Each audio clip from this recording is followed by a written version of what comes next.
പ്ലാനിങ്ങും ഇല്ലാതെ പെട്ടെന്നൊരു യാത്രയ്ക്ക് തീരുമാനം എടുത്താൽ അതൊരു പ്രത്യേകതരം വൈബല്ലേ. രാത്രി ആട്ടോ നമ്മൾ അവിടെ നിന്ന് ഇറങ്ങിയത്. ലൈറ്റായിട്ടൊരു കട്ടനും ഒരു ദോശയൊക്കെ തട്ടി നമ്മൾ രാവിലെ നമ്മുടെ സ്പോട്ടിലെത്തി. നമ്മൾ പഴനിയിലോട്ടാട്ടോ പോയത്. ഒരുപാട് നാളത്തെ ആഗ്രഹം, അങ്ങോട്ടേക്കുള്ള ആദ്യത്തെ യാത്രയാട്ടോ എൻ്റെ. ഞാൻ ഭയങ്കര എക്സൈറ്റഡ് ആയിരുന്നു കേട്ടോ. രാവിലെ തന്നെ നമ്മൾ തൊഴാനിറങ്ങി. നമ്മുടെ ഇവിടുത്തെ പോലുള്ള രീതികളൊന്നും അല്ല കേട്ടോ അവിടെ. എപ്പോഴും ഇതുപോലെ പാൽക്കുടം നിറച്ച ആൾക്കാർ പൊക്കൊണ്ടേയിരിക്കും. ഫോൺ അലൗഡ് അല്ലാത്തതുകൊണ്ട് ഫോൺ നമ്മൾ താഴെ കൊടുത്തിട്ടാട്ടോ മുകളിൽ തൊഴാൻ പോയത്. അതുകൊണ്ട് മുകളിലുള്ള വീഡിയോസ് ഒന്നും എടുക്കാൻ പറ്റിയിട്ടുണ്ടായിരുന്നില്ല. അവിടെ ഇറങ്ങിയപ്പോൾ ഏകദേശം ഉച്ച സമയമായിട്ടോ. പിന്നെ ഇവിടുത്തെ മാർക്കറ്റൊക്കെ ഒന്ന് ചുറ്റി കറങ്ങാന്ന് വെച്ചു. ഉച്ച സമയമായിട്ട് തന്നെ നല്ല പൊള്ളുന്ന വെയിലായിരുന്നു കേട്ടോ. ഒരു ചെറിയ തൊപ്പിയൊക്കെ വാങ്ങിയിട്ടാട്ടോ നമ്മൾ ഇറങ്ങിയത്.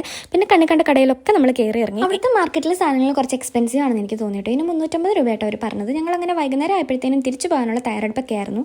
അങ്ങോട്ട് പോയത് രാത്രിയിലായിരുന്നുകൊണ്ട് നമുക്ക് പോകുന്ന വഴിക്കത്തെ കാഴ്ചകളൊന്നും കാണാൻ പറ്റില്ല കേട്ടോ. തിരിച്ചു വന്നപ്പോൾ അത് നന്നായിട്ട് ആസ്വദിക്കാൻ പറ്റി. നല്ല ചെറിയ മഴയുണ്ടായിരുന്നു. ഞങ്ങളങ്ങനെ ബിരിയാണിയൊക്കെ കഴിച്ചു. പിന്നെ പോകുന്ന വഴിക്ക് മുന്തിരിത്തോട്ടം ഉണ്ടായിരുന്നു. അവിടുന്ന് മുന്തിരിങ്ങായും തേനെല്ലിക്കയൊക്കെ വാങ്ങി. അങ്ങനെ നമ്മൾ തിരിച്ച് വീട്ടിലെത്തിയപ്പോഴത്തേനും ഏകദേശം ഒരു 12 മണിയൊക്കെ ആയിട്ടോ. പോകുന്ന വഴിക്ക് ചെറിയൊരു വെള്ളച്ചാട്ടമൊക്കെ ഉണ്ടായിരുന്നു. പ്രതീക്ഷിക്കാതെ പോയി യാത്രയായത് ഇതിനൊരു പ്രത്യേക സന്തോഷം ഉണ്ടായിരുന്നു കേട്ടോ. അപ്പോൾ വീഡിയോ എല്ലാവർക്കും ഇഷ്ടമെങ്കിൽ ലൈക്ക് ചെയ്യാൻ മറക്കരുത്. അപ്പോൾ അടുത്ത വീഡിയോ ആയിട്ട് വീണ്ടും കാണാം.